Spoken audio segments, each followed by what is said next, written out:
এটাতে লিখেছি কিছু অজানা কথা। আমি এই 2 দিন আগে যখন এটা লিখতেছিলাম তখনই জানলাম, এর আগে জানতাম না। লিখতে একটু কষ্ট হয়েছে, কারণ যে বাবা আমাকে যেটা দিয়েছিলেন পিডিএফ ফর্মে, সেখান থেকে নিয়ে করাটা খুব কঠিন ছিল। সুতরাং ধৈর্য ধরে হাল ছাড়িনি, মানে কি বলবো, অনেক কষ্ট করে সেটা লিখেছি এবং উদ্ধার করেছি।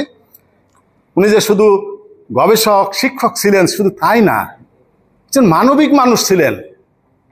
কেমন মানবিক মানুষ? পাকিস্তানের বিরুদ্ধে দেশব্যাপী আন্দোলন এবং সিন্ধ শিক্ষকদেরকে অগ্রাধিকার দেওয়াতে অধ্যাপক ডক্টর আহমেদ শামসুল ইসলাম 1970 সালে পাকিস্তান থেকে ফিরে এসে ঢাকা বিশ্ববিদ্যালয়ের উদ্ভিদ বিজ্ঞান বিভাগে যোগদান করেন এবং বিভাগের প্রধান হিসেবে দায়িত্ব পালন করেন। 70 সালে আগ পর্যন্ত তিনি সিন্ধ ইউনিভার্সিটিতে ছিলেন দেশের টানে, এবং সিন্ধ ইউনিভার্সিটি যারা আছে তাদেরকে বাংলাদেশে সুযোগ দিয়েছিল, মানে বলেছিল চলে আসতে এখানে করতে পারবে। উনি পাকিস্তান থেকে চলে এসেছিলেন দেশের টানে, মাতৃভূমির টানে। স্বাধীনতা যুদ্ধের সময় তিনি অনেক হিন্দু মালিকের জীবন বাঁচিয়েছিলেন। আমি ব্যক্তিগতভাবে তার এইখানকার সাক্ষী না, 71 সালের সাক্ষী। মহান মুক্তিযুদ্ধ, এখন তো অনেকেই সেটা ভুলে গেছে, ভুলে যেতে চায়, কিন্তু আমরা যারা দেখেছি ভুলতে পারি না। আমি মিরলাল সাহা, আমার বাবা প্রফুল্ল কুমার সাহা সেই সময় মৃত্যুর হাত থেকে বেঁচে গেছি, রাইফেল তাক করা অবস্থায়। যে ভদ্রলোক আমার বাড়িতে ডাকাতি করেছিল সেই ভদ্রলোক বাঁচিয়ে দিল, যে এদের কেউ ইন্ডিয়া যায়নি, কারণ অন্যতম টার্গেট ছিল আমাদের কমিউনিটি পিপল। এবং সেটা এই যে এখানেও তার এক্সাম্পল। কি করলেন?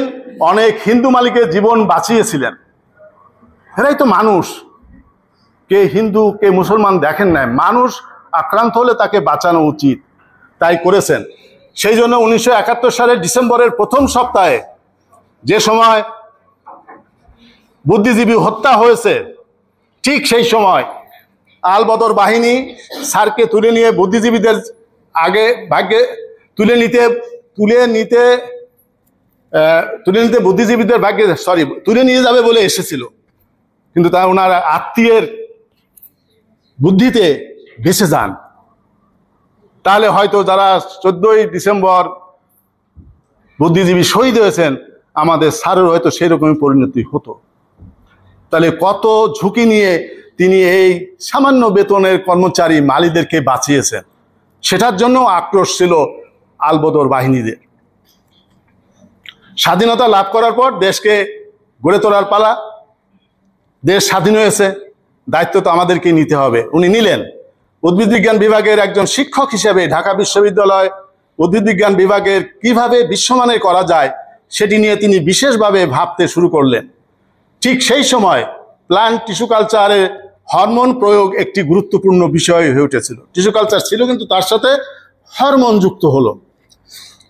সেখান থেকে হয়তো তার টিস্যু কালচার ল্যাবরেটরি নিয়ে ভাবনা, সেই ভাবনার সূত্র ধরেই টিস্যু কালচার ল্যাবরেটরি তৈরি করার জন্য তিনি বিভিন্ন জায়গা থেকে ফান্ড জোগাড়ের চেষ্টা করলেন। একটা ল্যাবরেটরি করতে হলে বলে বিশ্ববিদ্যালয় থেকে টাকা দেয় না, তার মানে নিজের চেষ্টা থাকে। এবং আমি এখনো জোর গলায় পড়বো, এই 1939 থেকে বায়োলজি, 1954 সালে বটানি, তারপর থেকে একমাত্র আহমেদ শামসুল ইসলাম স্যার বিভাগকে যেভাবে বিশ্বে রিপ্রেজেন্ট করেছেন, দ্বিতীয় আর কেউ এটা হয়নি। আবারও স্যারকে শ্রদ্ধা বনবতে স্মরণ করি। তিনি FAO, ব্রিটিশ কাউন্সিল, ইউনেস্কো প্রতিষ্ঠানের সাথে যোগাযোগ করলেন। পাশাপাশি বিভাগের শিক্ষকদের প্লান্ট টিস্যু কালচার নামক আধুনিক বিষয়ে সমৃদ্ধ করার লক্ষ্যে উদ্ভিদ বিজ্ঞান বিভাগে প্লান্ট টিস্যু কালচার বিষয়ের বিশ্বের খ্যাতনামা উদ্ভিদ বিজ্ঞানীদেরকে আমন্ত্রণ জানালেন বিভাগ পরিদর্শনের জন্য। এখানেই তিনি ছিলেন অনন্য। আমাদের সকল শিক্ষকের প্রতি শ্রদ্ধা রেখে বলি, আহমেদ শামসুল ইসলাম এই কাজটি যেভাবে করেছেন, অন্য শিক্ষক হয়তো ওইভাবে ভাবেননি, উনি ভেবেছিলেন।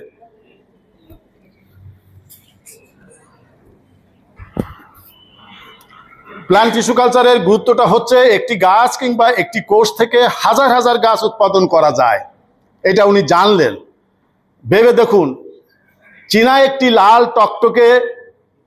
একটি লাল টকটকে গোলাপ ফুল, যার সুগন্ধ আছে এবং অনেক দিন বেঁচে থাকে, এমন গাছ থেকে যদি 1000টা গোলাপ গাছ তৈরি করা যায়, ওনার প্রথম ভাবনা এরকম ছিল। তাহলে কি হবে? বিক্রেতা ও ভোক্তা উভয়ই লাভবান হবে। এই হলো টিস্যু কালচারের প্রথম ভাবনা স্যারের মাথায় এলো। যে ভাবনা সেই কাজ তিনি একদল গবেষক শিক্ষার্থীদের সাথে নিয়ে স্থানীয় এবং বিদেশি দুর্লভ অর্কিড এবং স্থানীয় সবজি যেমন বেগুন ও টমেটোর অনেক চারা বানিয়ে ফেললেন। এখানে হয়তো আমার যত মনে আছে অনেক সেই স্যারের হাতে সেই সময় শিক্ষার্থীরা আছেন, সামাদ ভাই, আজিবর ভাই স্যারেরা আছেন, সেটা ওনাদের হাতে হয়তো হয়েছিল। সেই থেকে বাংলাদেশ শুরু হয়ে গেল টিস্যু কালচার গবেষণা, বাংলাদেশে প্রথম টিস্যু কালচারের গবেষণা। এখন অনেক সহজ মনে হলে, এখন খুব সহজ মনে হয় যে একটু কেটে লাগাই দিলে গাছ হয়ে যায়, কিন্তু তখন অতটা সহজ ছিল না। 80-র দশকে এটা খুবই কঠিন ছিল। সুতরাং স্যারের নেতৃত্ব ছিল মানে অনন্য। স্যারের নেতৃত্বে একজন পিএইচডি গবেষক, জানি না এখানে কে আছেন তার মধ্যে, প্লান্ট টিস্যু কালচারে ব্যবহৃত পুষ্টিতে হরমোন ব্যবহার করে ল্যাবরেটরিতে গ্রীষ্মকালীন টমেটো তৈরি করে ফেললেন।